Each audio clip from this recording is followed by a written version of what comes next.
Bonjour Manuel Bompard. Bonjour, Merci d'être avec nous sur merci de BFM votre invitation. Marseille-Provence. Je le disais, vous êtes donc engagé aux côtés de Sébastien Delogu pour ses municipales à Marseille. 29e sur la liste qui comporte 111 noms, il me semble. C'est une position, une présence symbolique ou ça va au-delà du symbole? Non, ça va au-delà du symbole. D'abord, c'est une position Salut tout le monde! N'oubliez pas de vous abonner à ma chaîne pour avoir plus de contenu cool et rejoignez l'aventure. qui vise à soutenir une équipe, un collectif qui a été constitué dans cette campagne des élections municipales, dont je suis très fier, qui fait un travail formidable, qui a notamment fait un gros travail programmatique pour apporter des réponses aux problématiques que rencontrent les Marseillaises et les Marseillais au quotidien. Moi, par cette position, en quelque sorte, j'appuie, je soutiens ce collectif. Et puis, si les Marseillaises et les Marseillais font le choix de nous mettre en tête à gauche et d'élire Sébastien Delogu à la mairie, il y aura un programme très ambitieux à mettre en place. Il faudra que tout le monde prenne sa part et je prendrai la mienne. Marseille fière et populaire. On voit les premiers colistiers de Sébastien Delogu, Paola Arpens, Sébastien Barle et Léa Bijawi. Sébastien Barle qui a la particularité, ça ne vous aura pas échappé, d'être encore, à l'heure où l'on se parle, adjoint au maire sortant Benoît Payan. Vous le comprenez, ça? Oui, bien sûr, parce que Sébastien Barle, d'abord, il vient de l'écologie politique. Il était, je le rappelle, la tête de liste des écologistes à la dernière élection municipale.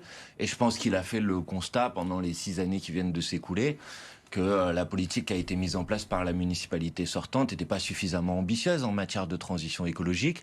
Et il a trouvé autour de notre liste Marseille est fière et populaire, qu'on a constituée ensemble, une liste qui met vraiment la question écologique au cœur de ses priorités. Et donc Sébastien Barle, je pense que sa décision, c'est une décision de cohérence politique avec ses engagements écologistes qui portent de longue date.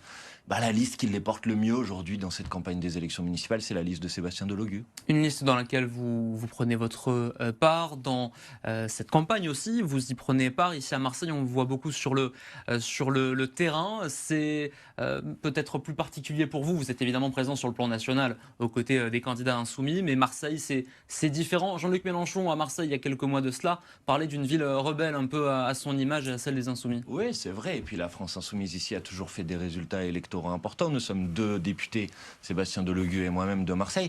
Et moi, si je m'engage dans cette campagne des élections municipales, c'est aussi parce qu'en tant que député de la 4e circonscription, je vois à quel point la politique municipale, elle a un impact sur les conditions de vie des habitantes et des habitants. Moi, j'en ai marre de voir des quartiers abandonnés. J'en ai marre de voir du logement insalubre. J'en ai marre d'avoir des gens qui viennent me voir à ma permanence en me disant « Monsieur Bompard, est-ce que vous pouvez m'aider parce qu'il y a des cafards dans mon immeuble, parce que mon ascenseur fonctionne plus, parce que j'arrive plus à me déplacer, parce qu'on est enclavé ». Et donc ça, c'est des sujets sur lesquels, si on veut apporter des réponses, lutter contre le logement indigne, doubler l'offre de transport, eh ben pour apporter ces réponses-là, eh ben, il faut prendre la tête des politiques municipales. Et donc il y a une cohérence, si vous voulez, entre mon engagement en tant que parlementaire et mon engagement dans cette campagne. Et vous vous appuyez sur des noms issus de la société civile inconnue. Regardez les premiers colistiers, on va encore ouvrir la focale. On est sur les 15 premiers noms, me semble-t-il. En plus du vôtre, je parlais de Sébastien Barle, donc, qui est adjoint. On a un adjoint au maire, on a un député que vous êtes. Et puis on a aussi des personnes issues de la société civile. Ça aussi, c'était une volonté, une priorité.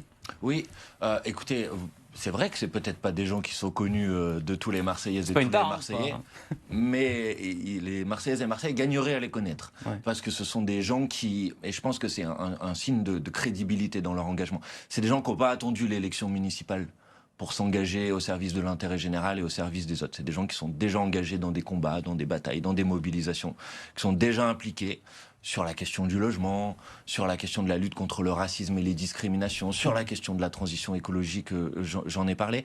Et donc, il y a un moment, se disent, mais si je veux que cet engagement, il porte ses fruits, eh ben, je m'engage dans le cadre de l'élection municipale. Et si tout le monde s'est rassemblé autour de cette liste, c'est parce qu'il y a eu un énorme travail programmatique. Et moi, j'insiste beaucoup là-dessus parce qu'une élection, c'est d'abord un programme. Et moi, j'invite l'ensemble des personnes qui nous écoutent à consulter les programmes. C'est sur la base du programme qu'il faut voter aux élections municipales. Et avec ce programme Ouais. qui a donné lieu à de longues auditions, un long travail, je pense qu'on est la seule liste qui a publié un programme aussi complet. Et ben, consultez-le et vous verrez, vous serez convaincus qu'il faut voter pour Sébastien Delogu. Vous étiez en tout cas à jamais les premiers à dévoiler cette liste avant À jamais les ce premiers. scrutin. Vous aurez noté ce magnifique jeu de mots, J'ai vu. Manuel Bompard. Vous parliez du logement. On sait que le drame de la rue d'Aubagne reste encore dans toutes les têtes. Il a mis sur la table, il a eu le mérite de mettre sur la table la question de l'habitat indigne à Marseille. Il y a eu des des avancées quand même, avec notamment l'accompagnement judiciaire, la ville de Marseille qui se porte partie civile. Il y a des choses qui ont été entreprises par la majorité sortante. Mais moi, je ne dis pas, sur tous les sujets, que rien n'a été fait. La question est de savoir, est-ce que les politiques qui sont mises en place sont à la hauteur de l'importance des enjeux? Qu'est-ce que vous voudriez faire sur la question du logement? Par exemple, sur la question du logement, alors il y a différents sujets. D'abord, il y a une vraie difficulté d'accès au logement social à Marseille. On fait partie des villes dans lesquelles la durée d'attente, le temps d'attente pour pouvoir avoir accès à un logement social est extrêmement important. Et pourquoi? Notamment parce qu'on n'a pas respecté un rythme de construction de logements sociaux qui permet aux gens de pouvoir se loger dignement. Donc il faut construire du logement. Et nous, dans le programme, on propose de construire 30 000 logements. Et ensuite, il y a la lutte contre l'habitat indigne et contre l'habitat insalubre. Et là, la difficulté, c'est qu'il y a des règles, il y a des réglementations, il y a des choses qui ont été mises en place, il y a le permis de louer, il y a des choses comme ça. Mais le problème, c'est que si vous n'avez pas une vraie brigade du logement, une vraie équipe municipale qui a pour objet de faire respecter les règles qui sont en cours, eh ben, malheureusement, ces règles, elles ne sont pas respectées. Et donc, les drames, comme le drame qu'on a connu avec la rue d'Aubagne, risquent de se reproduire. Donc là, par exemple, il faut engager au sein de l'équipe, des équipes de la ville, il faut qu'il y ait une vraie brigade du logement qui a pour une mission, police du logement. Exactement, qui a pour mission de faire respecter les règles qui sont mises en place à l'échelle nationale comme à l'échelle locale. Il faut réguler les meublés touristiques, les Airbnb dans un certain nombre de quartiers. Moi, sur la circonscription dont je suis réguler député, ou interdire? Parce qu'on a déjà bien régulé, on a 90 jours. Oui, mais justement, on a peu régulé d'abord. On a moins régulé que ce qu'on peut faire dans d'autres villes en France. Et puis surtout, c'est comme sur la. Mais vous êtes contre l'interdiction pure et dure comme d'autres villes européennes? Mais ça dépend. Si c'est le Airbnb tel qu'il était conçu initialement, c'est-à-dire quelqu'un qui, parce qu'il va partir en vacances quelque part, mais pendant quelques jours, son logement à disposition à quelqu'un, ça on peut pas être contre. Le problème, c'est qu'aujourd'hui, c'est utilisé, c'est détourné par des investisseurs qui mettent jamais un pied dans le logement qu'ils achètent, et plutôt de le mettre dans le parc locatif privé classique, finalement, ils le mettent sur Airbnb. Et ça se traduit par une augmentation des loyers, et ça se traduit par le fait qu'on chasse la population des quartiers dans lesquels elle vit. Manuel Bompard, c'est pas acceptable. Manuel Bompard, que veut faire la liste Marseille fière et populaire sur la question de la lutte contre le narcotrafic? On sait que ça demeure un sujet ô combien important en France et particulièrement dans la cité phocéenne. Bien sûr. Bon, d'abord, il ne faut pas être hypocrite sur ce sujet. C'est un sujet très important, vous avez raison. La vérité, c'est que la lutte contre la criminalité organisée, elle est d'abord une prérogative nationale. C'est d'abord le travail de la police judiciaire, c'est d'abord le travail de la police nationale. Mais le maire, il peut essayer de lutter contre les effets de cette criminalité organisée sur les habitantes et les habitants. Et là, nous, on assume de dire qu'il faut changer de logique par rapport aux logiques qui sont à l'œuvre aujourd'hui.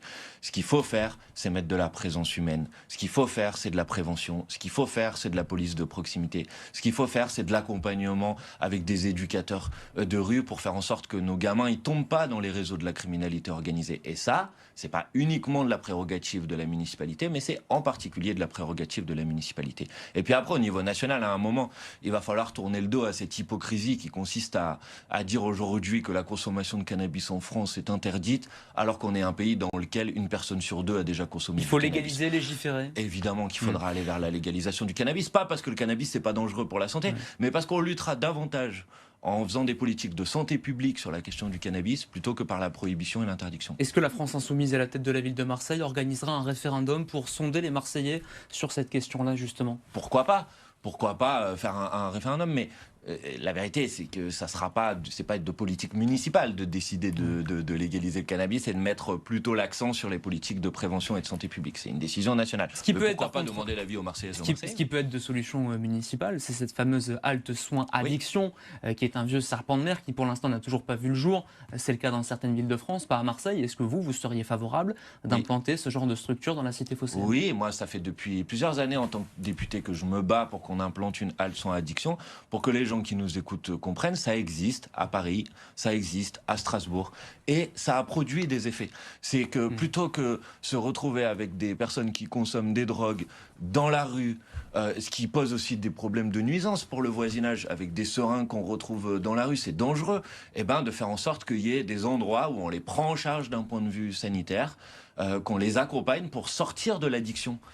Une addiction, c'est quelque chose qui nécessite une prise en charge sanitaire, pas uniquement une réponse sécuritaire. Alors je sais que parfois on attise beaucoup les peurs sur cette question de la leçon addiction. Moi je vais vous dire, partout où ça a été mis en place, au début ça a été contesté, et puis ensuite maintenant tout le monde a reconnu que ça produisait les résultats. Donc oui, moi je me bats là-dessus. J'avais d'ailleurs déposé avec Sébastien Delogu un amendement dans le projet de loi de finances de la sécurité sociale pour qu'on poursuive l'expérimentation. C'est le cas aujourd'hui. Donc en fait on peut le faire à Marseille. Mais il y a eu des blocages ici de la municipalité, ici de la préfecture. Maintenant, il faut dépasser ces blocages. Et nous, si nous sommes à la tête de la municipalité, nous dépasserons ces blocages pour implanter cette halte sans addiction. Vous voyez encore à l'antenne, vous voyez encore une partie de la liste de Sébastien Delogu à laquelle vous figurez à la 29e position.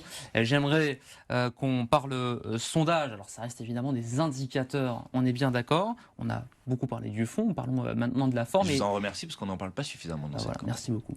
Regardez le dernier sondage qui est sorti hier, Cluster 17 pour Politico. Il confirme ce duel qui se dessine entre Benoît Payan et Franck Alizio pour les intentions de vote au premier tour. Le maire sortant est un point au-dessus de son principal concurrent du Rassemblement national, 34-33. Sébastien Delogu est au